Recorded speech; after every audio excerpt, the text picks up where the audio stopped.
My wife stepped through the front door on Friday night, her presence announcing itself before she even spoke.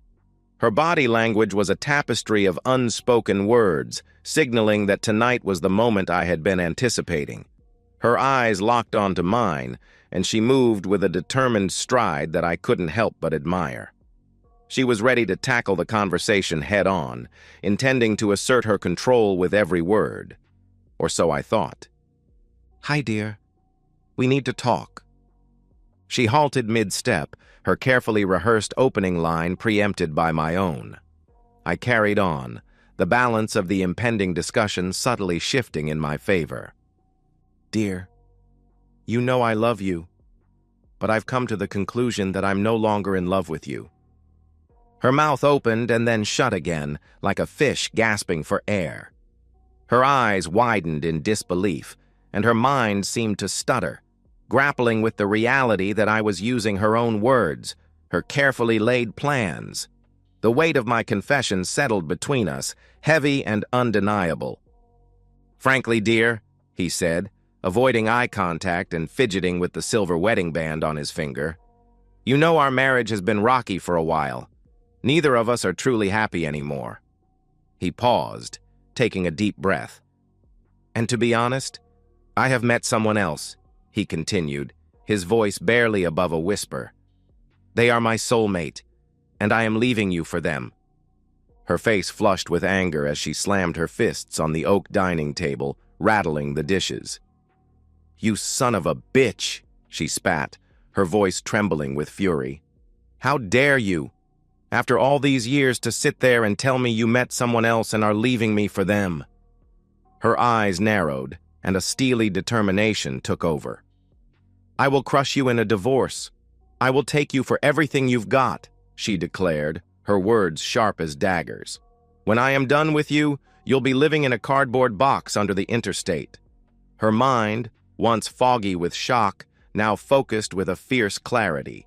She was on a roll, and there was no stopping her.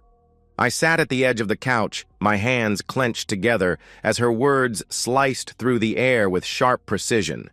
She stood in front of me, her eyes blazing with anger, questioning not only my worth as a man, but also taking jabs at the legitimacy of my parents' marriage at the time of my birth.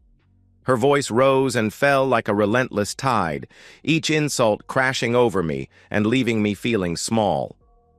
As she continued her tirade, my mind drifted back to the beginning, trying to piece together how we ended up in this mess. I met Jessie when I was in my late 20s, during my stint as a stock analyst at the investment firm where she worked. She was in publicity, and our paths first crossed in the bustling company cafeteria.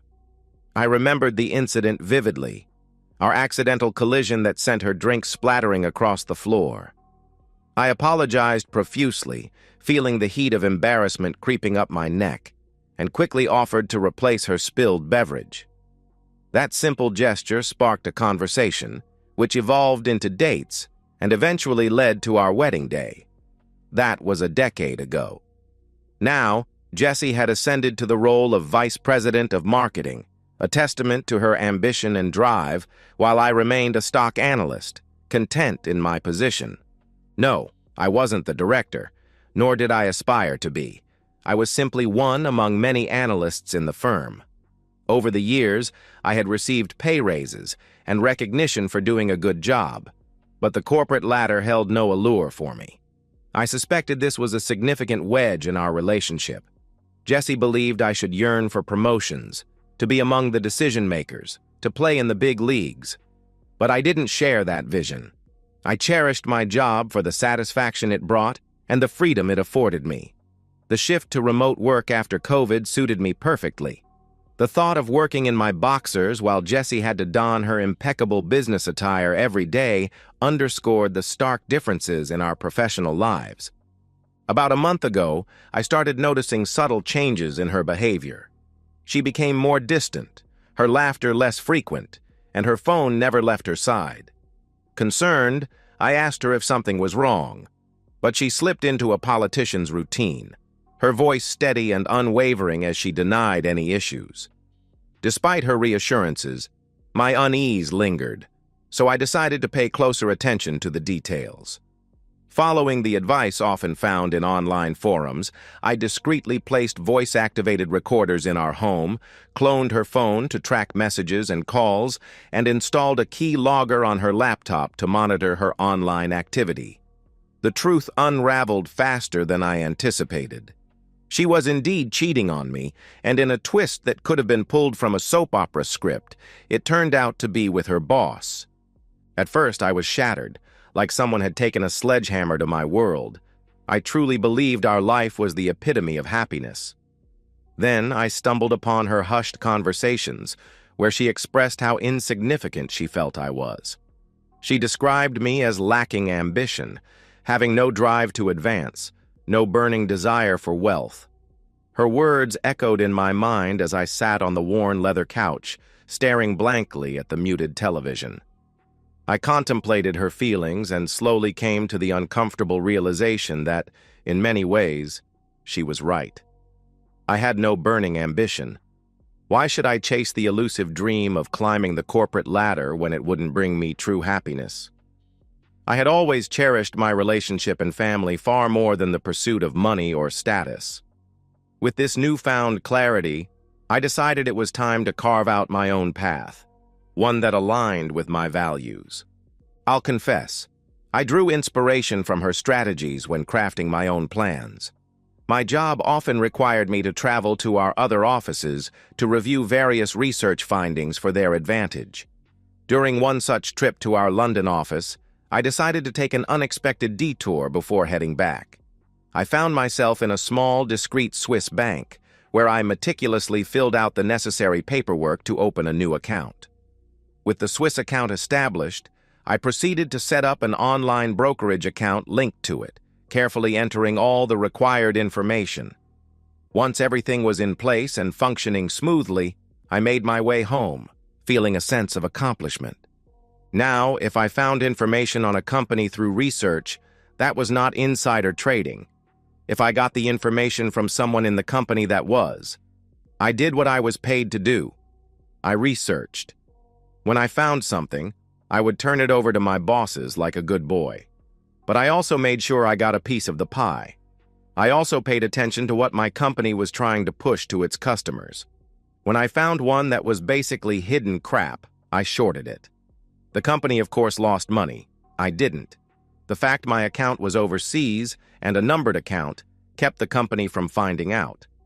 The fact I never shared the fact the company was making a mistake might have been wrong of me, but they hated it when their opinions were proven wrong.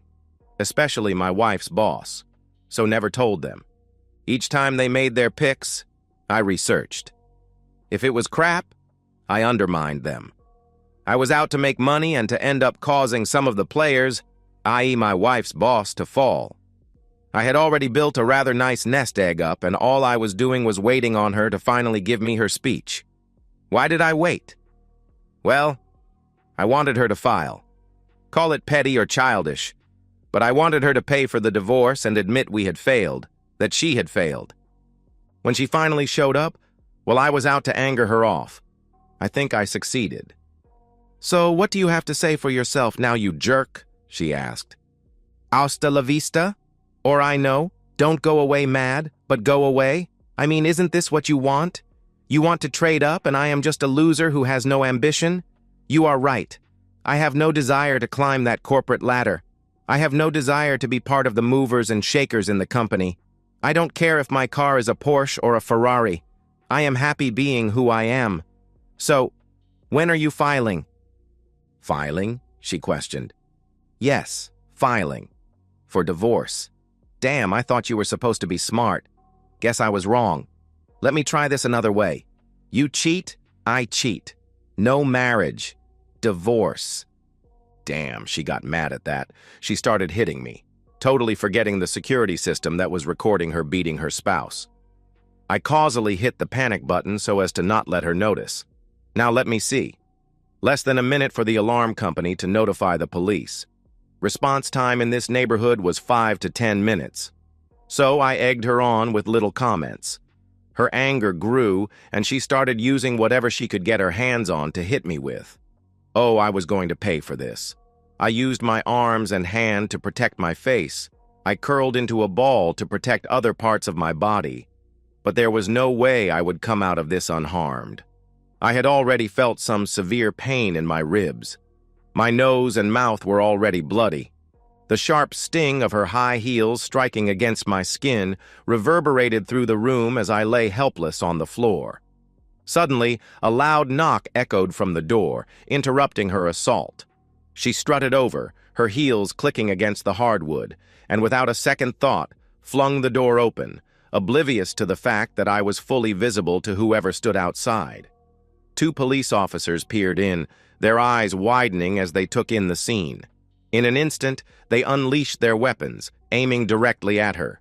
Still, she refused to listen, a defiant streak that always got her into trouble. "Drop the bloody shoe," they commanded, their voices firm and unyielding. But her grip on the crimson-stained heel remained stubbornly tight. A surge of electricity crackled through the air as they tased her body convulsing before crumpling to the ground. As they secured the handcuffs around her wrists, my vision blurred and darkness engulfed me as I slipped into unconsciousness. The ambulance's sirens wailed as I was whisked to the hospital, my body aching with every bump in the road. In the bright, sterile emergency room, doctors diligently tended to my bruises and cuts. Meanwhile, she faced the consequences of her actions. The police had charged her with assault and battery. The security footage was clear. My hands never struck her. With evidence on my side, I filed for divorce. Despite her attempts to contest it, the odds were against her. It's difficult to mount a legal battle from behind bars. The gavel fell, and she was found guilty, stripped of everything as the divorce was finalized. As I lay awake at night, I couldn't shake the nagging question: had we ever truly communicated enough? And so, we've reached the end of today's story. Was it what you expected, or did it take a twist you didn't see coming? I'm curious to hear your thoughts. Share them in the comments below, and let's get a conversation going. If this story kept you hooked, make sure to hit that like button. And if you're new here or just haven't subscribed yet, now's the perfect time to join our community.